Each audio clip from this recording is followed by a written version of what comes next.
Rhowch groeso cynnes iawn i ysgrifennydd y Cabinet dros Gyllid a'r Gymraeg. Croeso cynnes iawn i Mark Drakeford.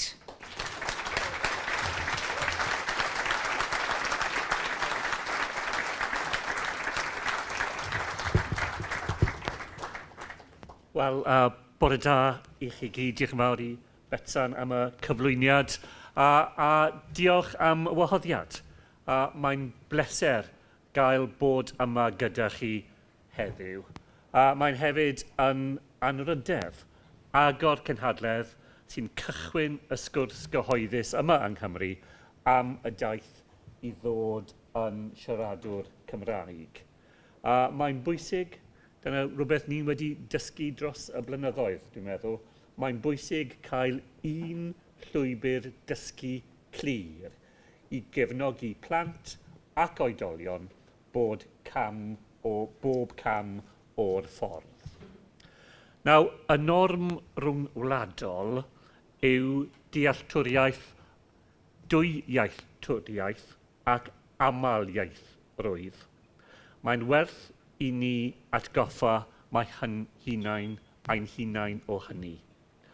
Yn y Deyrnas Unedig, gall Cymru ymddangos yn anarferol, ond fel genedl ddwyieithog, rydym yn sicr yn y brif ffwrdd fyd eang.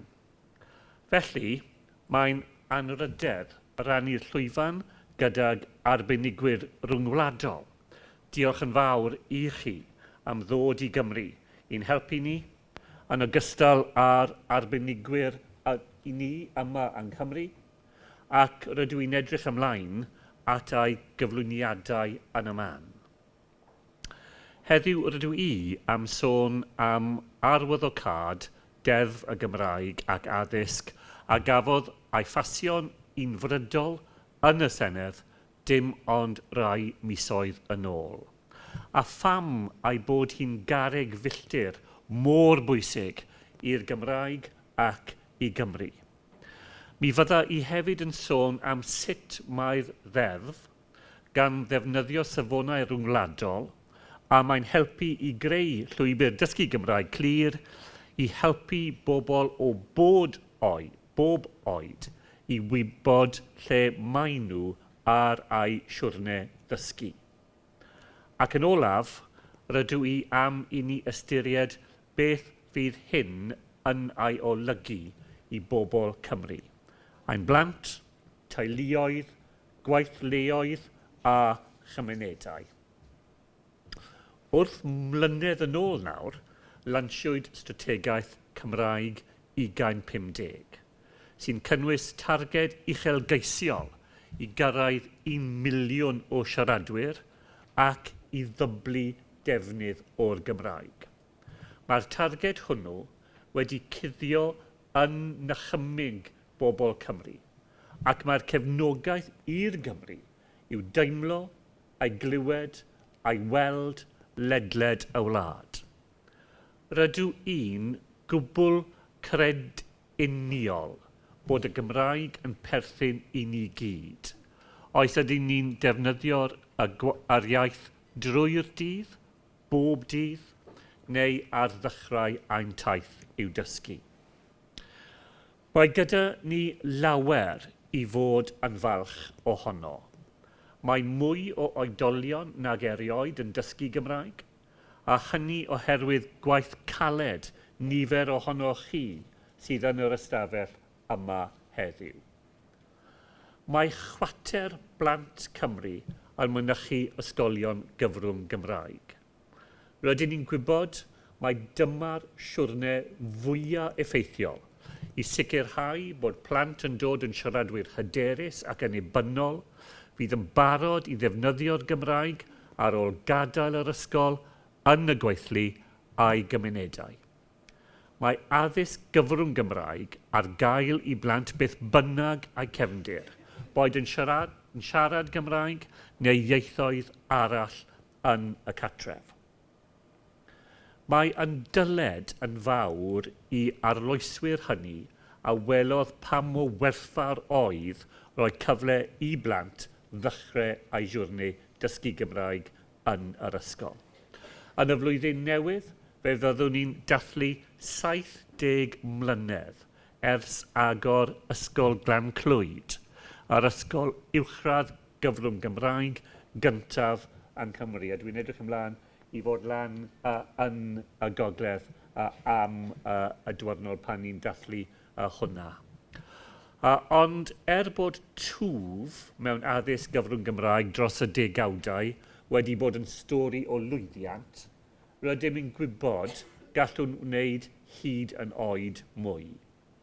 Oes ydym ni am i'r Gymraeg fod yn iaith sy'n ffynnu ym mhob agwedd o'n bywydau a'n cymdeithas, mae angen i ni hwyluso'r siwrni i fwy o bobl a chroesawu cymaint o bobl ac y gallwn i ddod ar y daith at y miliwn gyda ni.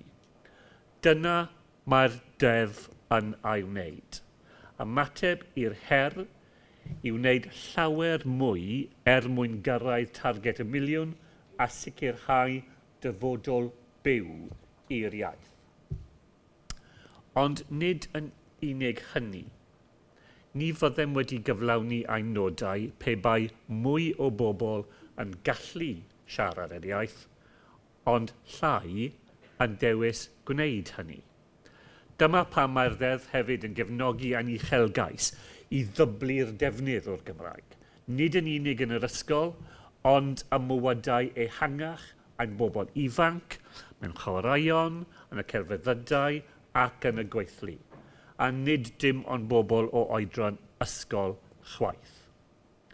Mae'r deddf yn gosod strwythur ar gyfer cynllunio bwriadus i sicrhau bod mwy o blant yn gallu dechrau dysgu Gymraeg yn yr ysgol gynradd a pharhau yn yr ysgol uwchradd. Mae'n gosod nod clir i wneud siŵr bod holl blant Cymru gyda'r hyder i siarad yr iaith ar ôl gydol ysgol ac yn y gweithlu. Ac mae'n sefydlu athrofa genedlaethol dysgu Gymru i gefnogi darparwyr dysgu Gymraeg, i ysgogi ymchwil a chefnogi dysgu ac addysgu o'r safon uchaf i ddysgwyr o bob oed.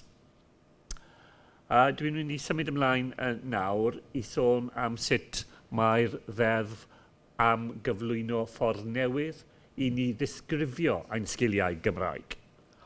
Ein bwriad yw sefydlu un llwybr dysgu clir ar gyfer dysgu Gymraeg sy'n adlewyrchu bod y daith i ddysgu Gymraeg yn gyfres o gamau, sy'n symud o un lefel i'r nesaf.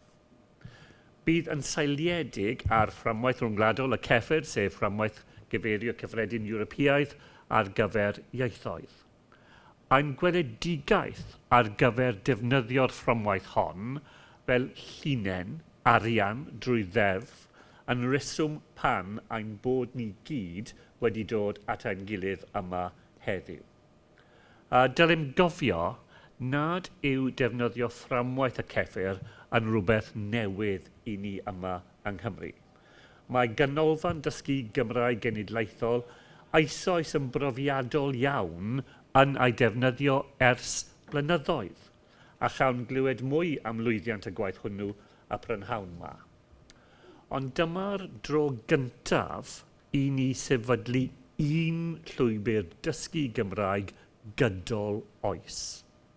Mae'n gyfle i ni ddeall ein dwyieithrwydd yn well, i gydnabod bod dysgu'r iaith yn siwrne a bod modd dathlu cynnydd ar bob cam o'r daith.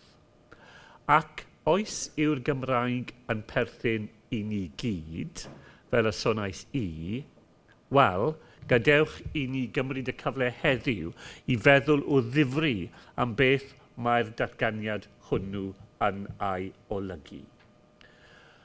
Beth sydd mor gyffroes am ddefnyddio'r CEFR yw bod gyda ni gyfle i newid y naratif, i gael bobl Cymru i feddwl am ddysgu Gymraeg mewn ffordd wahanol. I symud i ffwrdd o feddwl bod rhywun yn gallu siarad Cymraeg neu ddim yn gallu siarad y iaith.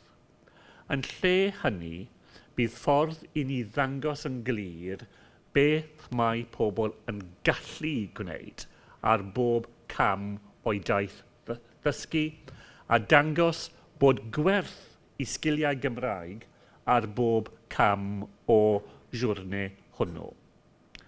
A dweud yn gywir, rydyn ni'n meddwl bod y penderfyniad i ddefnyddio'r CEFR yn un o rannau pwysicaf o'r ddeddf. Mae'n mynd i alluogi rieni sydd ddim yn siarad Gymraeg i ddeall siwrne ieithyddol a'i blant, a'r cynnydd a'r llwyddiant maen nhw'n ei brofi. Mae hyn yn holl bwysig yn enwedig i rieni sydd ar adegau efallai yn nerfus am ddatblygiad ieithyddol a'i blant. Gall sefydlu'r un llwybr glir yn helpu i egluro i rieni beth fydd siwrne a'i blant o'r cylch meithrin hyd at ddiwedd ei cyfnod yn yr ysgol. Gall egluro sut bydd ei blant yn datblygu sgil a fydd ganddyn nhw ar hyd y bywydau, ac i sylweddoli beth mae hynny yn olygu o ran y maeteision fydd ganddyn nhw yn y byd gwaith. Gallwn ddangos fod y Gymraeg yn agor drysiau i gyfleoedd, i ddiwylliant ac i berthyn. Mae'n creu system gynhwysol, hygrych, fydd yn rhoi hyder i rieni a'i blant ym mhob ran o Gymru. Gall ddangos bod modd cario mlaen ar y siwrne ar ôl gadael ar ysgol a bod cefnogaeth ar gael mewn gweithluoedd ac yn ein cymunedau. Am ry hir efallai, ein bod ni wedi bod yn euog o ganiatáu i bobl categoreiddio siaradwyr Gymraeg fel bobl sy'n ynnau yn gallu siarad Gymraeg neu ddim yn gallu siarad. Mae dim ond y bobl sy'n gallu ei siarad yn rigel, beth bynnag ydy'r ystyr hynny, sydd yn gallu ei defnyddio. Ond mae hyn wedi creu rwystrau. Rwystrau o ran hyder, rwystrau o ran canfyddiant bobl o'i gallu, rwystrau o ran defnyddio'r iaith. Bydd sefydlu un llwybr dysgu Gymraeg yn ein helpu i cael gwared ar y rwystrau hynny. Rydw i'n gwybod hefyd bydd y teimlo balchder o allu defnyddio'r iaith yn genedl. Chi'n gallu weld hwnna bob tro mae rhywun newydd yn defnyddio Gymraeg ar llawr y Senedd. A rydw i'n eisiau i eraill deimlo'r balchder hwnnw hefyd. Oherwydd wrth siarad Gymraeg, rydw ni'n teimlo'n ran o rhywbeth mwy. Ein stori fel genedl yn dyfodol. Dyna pam mae strategaeth Cymraeg 2050 mor bwysig. Dyna pam mae'r ddeddf yn bwysig. A dyna pam mae'r genhadledd hon yn bwysig hefyd. Diolch eto am cael yr anrydedd o agor y genhadledd heddiw. A gadewch i mi gloi gyda hyn. Ni fydd dyfodol y Gymraeg yn cael ei diogelu gan ddeddfwriaeth yn unig. Na chan y Llywodraeth yn unig. Bobl Cymru fydd yn sicrhau dyfodol ar iaith, yn ein cartrefi, yn ein hysgolion, yn ein gweithluoedd ac yn ein cymunedau. Bob tro rydyn ni'n dewis defnyddio'r Gymraeg, rydyn ni ei chryfhau. Bob tro rydyn ni'n annog dysgwyr, rydyn ni ei chynnal. Gyda'n gilydd felly, gallwn adeiladu Cymru sy'n hyderus yn ein iaith, yn falch o treftadaeth ac yn unedig ein dyfodol. Dyna addewid Cymraeg 2050, dyna'r addewid y deddf. Diolch yn fawr i chi gyd am wrando.